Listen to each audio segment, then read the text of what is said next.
ಸರಸ್ವತಿಯು ಹಾಲಿನ ಬಟ್ಟಲಿನಲ್ಲಿ ಬಿದ್ದ ಮೂಗುತಿಯನ್ನು ಕೈಯಲ್ಲಿ ಎತ್ತಿಕೊಂಡು ಆ ಕೂಡಲೇ ಹೊರಗೆ ಬಂದು, ಸ್ವಾಮಿ, ತೆಗೆದುಕೊಳ್ಳಿ, ನಾನು ಮೂಗುತಿಯನ್ನು ತಂದಿದ್ದೇನೆ ಎಂದು ಆ ಮೂಗುತಿಯನ್ನು ಶ್ರೀನಿವಾಸ ನಾಯಕನ ಕೈಯಲ್ಲಿಟ್ಟಳು.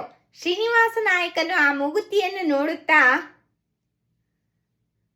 ವೃದ್ಧ ಬ್ರಾಹ್ಮಣನು ಕೂಡ ಇದೇ ತರಹದ ಮೂಗುತಿಯನ್ನು ನನಗೆ ತಂದುಕೊಟ್ಟನು. ನಾನು ಒಮ್ಮೆ ಅಂಗಡಿಗೆ ಹೋಗಿ ನೋಡಬೇಕು. ಆ ಮೂಗುತಿಯನ್ನು ನಾನು ಭದ್ರವಾಗಿ ತಿಜೋರಿಯಲ್ಲಿಟ್ಟು ಬೀಗವನ್ನು ಹಾಕಿ ಬಂದಿದ್ದೇನೆ. ನಾನು ಭದ್ರವಾಗಿ ಇಟ್ಟಂತಹ ಆ ಮೂಗುತಿಯು ಅಲ್ಲಿಯೇ ಇದೆಯೇ ಎಂದು ಪರೀಕ್ಷಿಸಬೇಕೆಂದುಕೊಂಡನು. ಪ್ರಿಯೆ, ನಾನು ಈ ಕೂಡಲೇ ಅಂಗಡಿಗೆ ಹೋಗಿ ಬರುತ್ತೇನೆ ಎಂದು ಸರಸರನೆ ಹೆಜ್ಜೆ ಹಾಕುತ್ತಾ ಅಂಗಡಿಯನ್ನು ಬಂದು ತಲುಪಿದನು.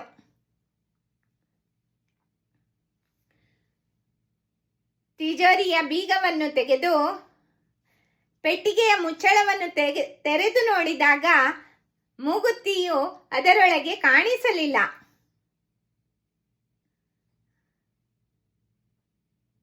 ಇದೇನು, ನಾನು ಭದ್ರವಾಗಿ ಬೀಗವನ್ನು ಹಾಕಿ ಆ ಮೂಗುತಿಯನ್ನು ಇದೇ ಪೆಟ್ಟಿಗೆಯಲ್ಲಿ ಇಟ್ಟಿದ್ದೇನಲ್ಲ, ಎಲ್ಲಿಗೆ ಹೋಯಿತು ಅದು? ಈಗ ಕಾಣಿಸುತ್ತಿಲ್ಲವಲ್ಲ.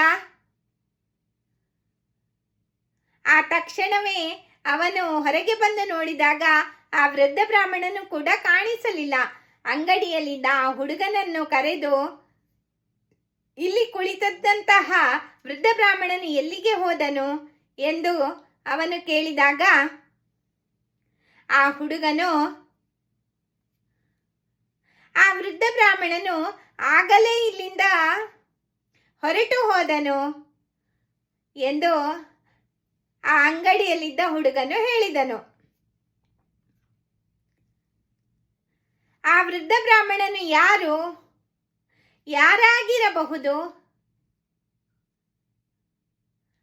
ಎಂದು ಯೋಚಿಸುತ್ತಾ ಮತ್ತೆ ಮನೆಗೆ ಮರಳಿ ಬಂದು, ಪ್ರಿಯೆ,